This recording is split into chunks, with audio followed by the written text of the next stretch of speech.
بسم الله الرحمن الرحيم الحمد لله وكفى والصلاة والسلام على الحبيب المصطفى صلى الله عليه وعلى آله وسلم تسليما كثيرا إن الله وملائكته يصلون على النبي يا أيها الذين آمنوا صلوا عليه وسلموا تسليما صلي وسلم على محمد صلي وسلم على محمد. Attention, je ne suis pas encore musulman, Abu Mama. Toi aussi, صلي وسلم على محمد. Je suis encore sioniste, bouddhiste. Salli, salli, salli wa sallim ala Muhammad. Tu le feras avec une bonne niya, une bonne intention, et ça sera la cause de faciliter l'ouverture de ton cœur pour l'islam. Allez, Allahumma salli, Allahumma salli wa sallim ala. Je dis Allah, c'est pas grave, répète derrière moi. Allah, très bien. Allah, ala Muhammad. Allahumma salli wa sallim ala Muhammad. Allahumma salli wa sallim ala Muhammad. Allahumma salli wa sallim ala Muhammad. Tu le dis. Tu te prosternes, tu demandes à Allah de te guider, automatiquement, tu seras musulman. Ah bon, oui, oh, fais-le. Tu te prosternes, tu demandes à Allah, ou tu t'assois, tu médites. Wallah, guide-moi. En français, en anglais, en arabe, ce que tu veux. Ça marche? Très bien.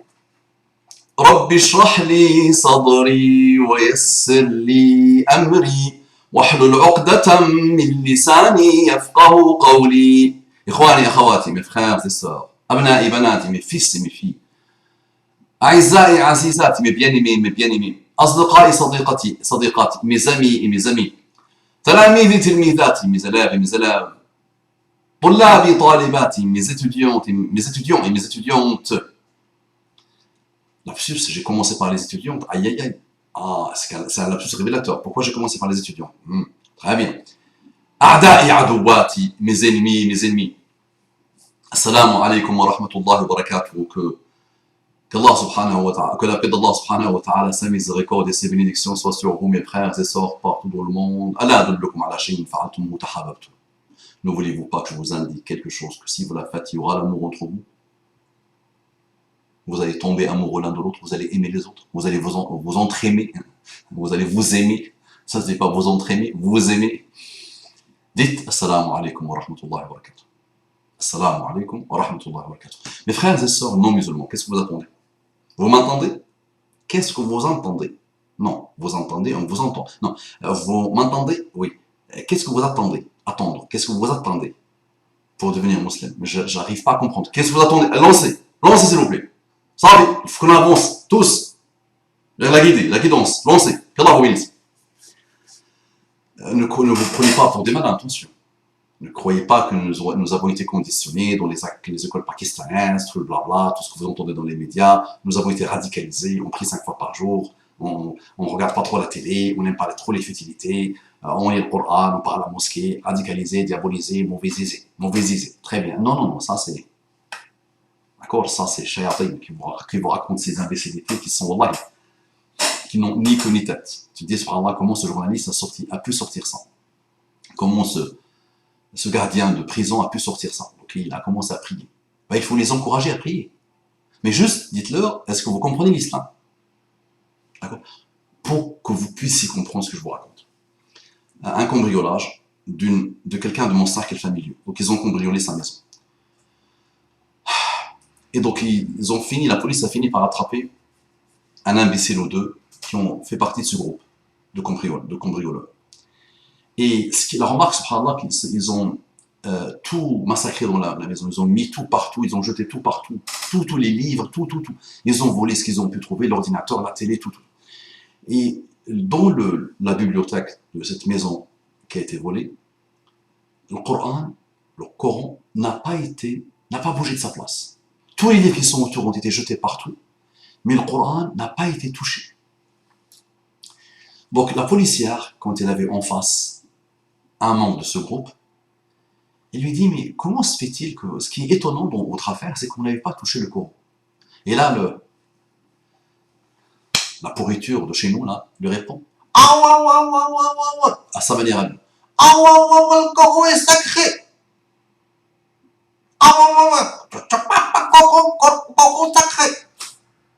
Coran sacré, lui dit la policière, non musulmane.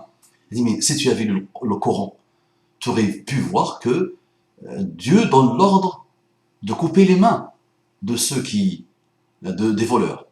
C'est elle qui le dit là, c'est un non-musulman qui le dit ça. Et là, l'imbécile arabo-musulman là, pseudo-arabo-musulman, ils n'ont rien à voir avec l'arabe ni l'islam, attention. Donc si vous les voyez prier parfois dans les prisons, dites-vous non, on va leur expliquer d'abord l'islam. Parce que c'est, non, prier c'est ok. Mais est-ce qu'ils ont compris l'islam ou ils sont des machines qui, par réaction, par désillusion, comme on dit Allah Akbar, sans comprendre ce qu'ils racontent. D'accord? Fainéantise et j'en vois d'aller, procrastination. Procrastination, fainéantise et procrastination. Fainéantise et procrastination. Donc nous avons des gens dans la Ummah musulmane, même dans les pays pseudo-musulmans, dits musulmans, d'un fainéantisme malheureux. Moi qui viens d'une culture mauritanienne sahraoui, j'ai vécu dans ça. D'accord, j'ai vécu dans ça, d'accord.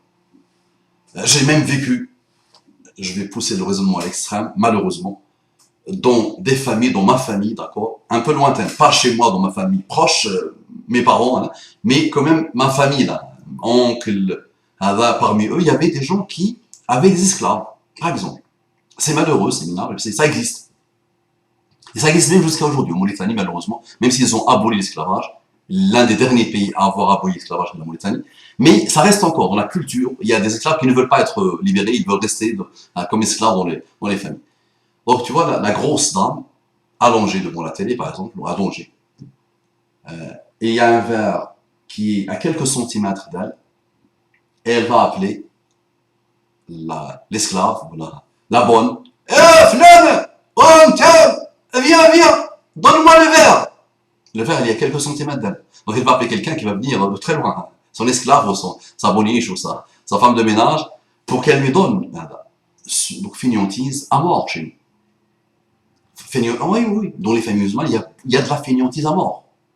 Peut-être tu peux passer ta vie entière au sein d'une famille musulmane qui ne pourra jamais te mettre en garde contre la fainéantise et la procrastination, qui est l'un des niveaux les plus élevés de fainéantise. L'exemple, une de mes étudiantes qui, le bac, il fallait une chose à faire pour qu'elle obtienne son bac.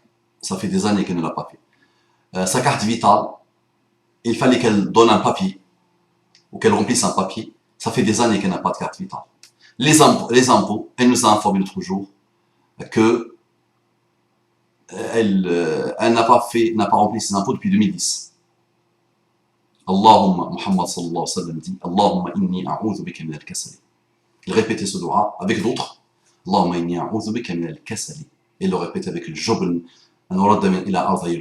mais le kasal, la fainéantise. Il demandait refuge auprès d'Allah, lui, le prophète Muhammad sallallahu alayhi wa sallam, qui a toujours été quelqu'un qui s'est déployé, avant même qu'il soit musulman, avant même qu'il soit prophète de l'islam, c'est quelqu'un qui s'est déployé, qui était berger, qui était commerçant, qui voyageait, qui bougeait, d'accord, qui se déployait.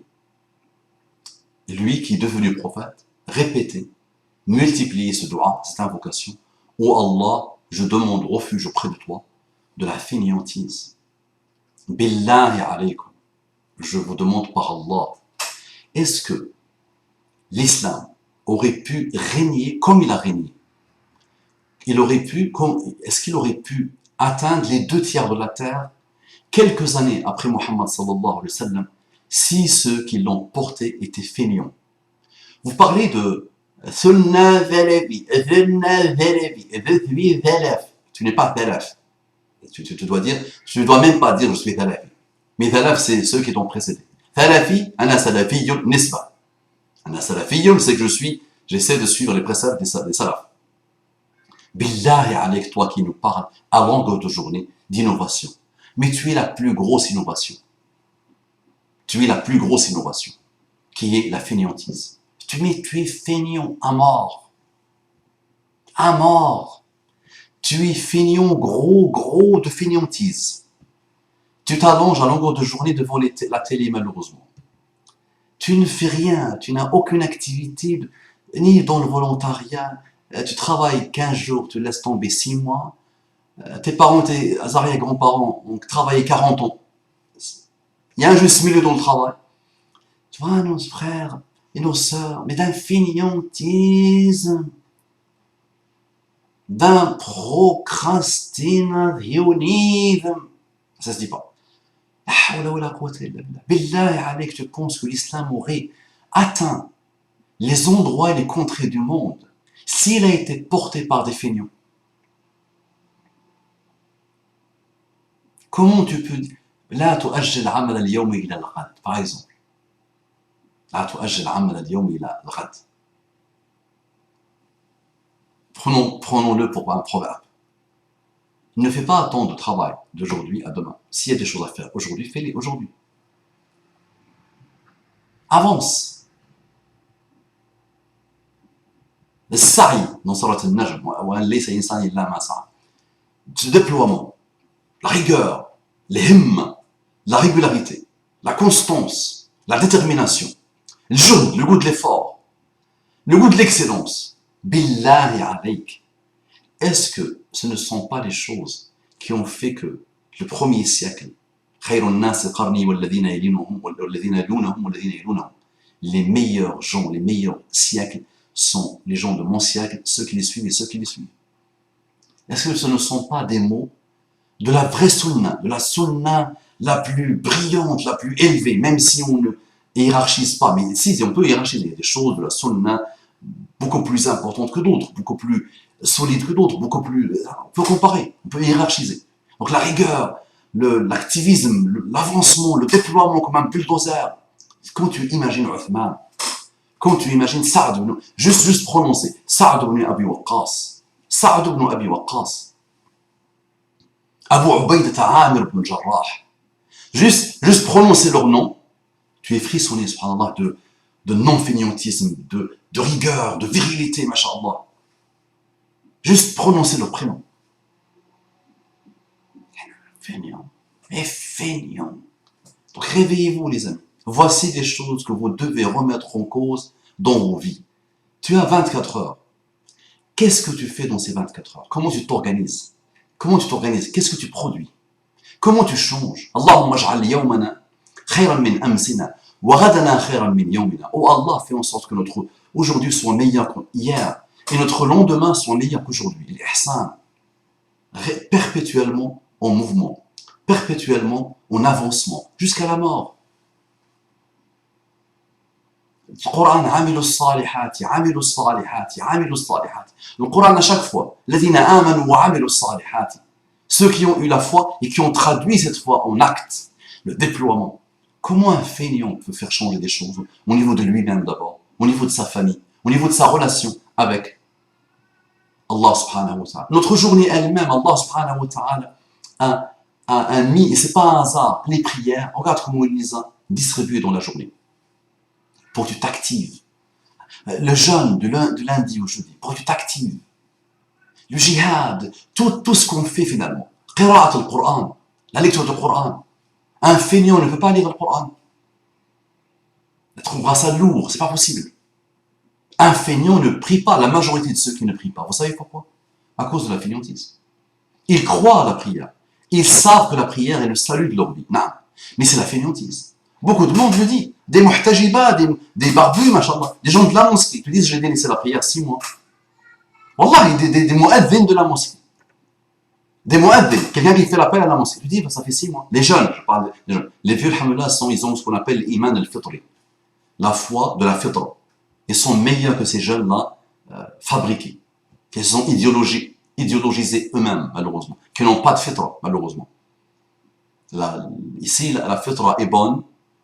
L'islam et tous les préceptes de l'islam élèvent le niveau. Si la fitra à la base est mauvaise et minable, tu l'as rempli de Coran, walou. D'accord? Réveillez-vous, les amis. Fainéantisme, mauvais, minable, bas, et pas digne du musulman. Du tout. Et dans nos pays, malheureusement, dans nos familles, on voit beaucoup de fainéantisme. Ça dort, ça. Les gens qui dorment 10 heures, 12 heures par jour. Un qui me dit, ma femme, si elle ne dort pas 10, 12 heures par jour, elle n'est pas bien la journée. 10, 12 heures par jour. Et c'est même pas bon pour la santé. C'est ça qui est extraordinaire. C'est pas bon pour la santé. 10, allez, tu vas me dire 8, 9 heures, 8 c'est parfait. 7, 8 heures c'est parfait. midi, 12 heures. Réveillez-vous. Propagez, attention, propagez les rappels partout, s'il vous plaît. C'est une grande responsabilité que vous avez devant Allah. Comme a dit Muhammad sallallahu alayhi wa sallam, celui qui montre le bien est comme celui qui le fait. Indique le bien. Donc ce rappel peut être utile à beaucoup de monde. Partage, s'il te plaît. Jazakumullah kulla khair. Souriez. Salam alaikum wa rahmatullahi wa barakatuh. Je vous aime, Allah. Wallah, c'est vrai. C'est vrai. Je vous aime beaucoup. Allah subhanahu wa ta'ala. Il n'y a pas plus beau comme amour que l'amour d'Allah.